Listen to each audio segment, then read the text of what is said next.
expectations for this weekend with the hybrid? New pavement. Just tell us. Well, it's a great weekend. You know, this is a big weekend for me. Obviously, 4th of July weekend too. Very patriotic guy. This is it's just a big weekend for my family, and hopefully we can have a really, really strong result. Obviously, starting on the front row last year was great. New pavement, though, it's kind of a blank slate for everybody. I think there's going to be a lot of things that are different this year compared to what we had last year. A lot of the character, a lot of the bumps, patches, and things on the track have gone away, which is a great thing because I don't think it had been repaved since day one, probably. So it needed to be done. But and for Honda, a big weekend. We want to do well for them. So let's see how it goes.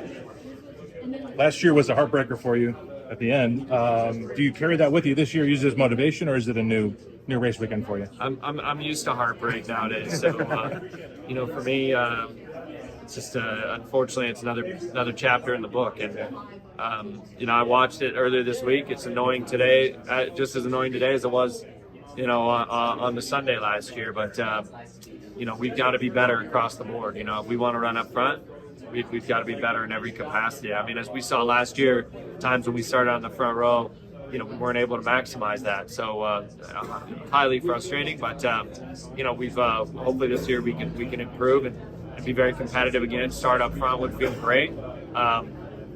Obviously, I feel like compared to last year, be a little bit more of an even playing field for folks here.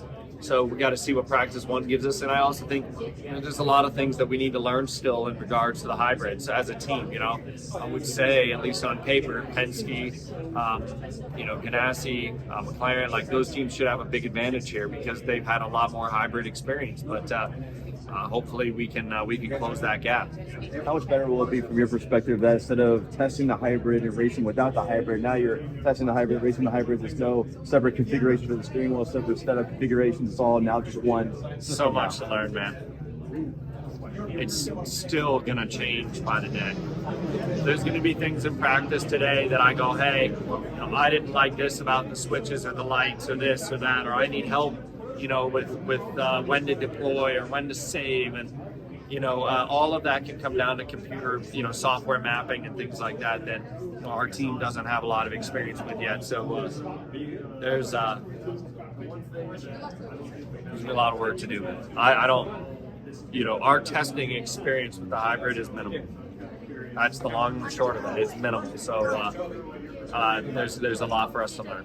And we'll let you go, but we're all thinking of your family. And yeah, thanks. No, I mean it's an interesting time for sure, but we're all getting through it. There's no doubt about that. So.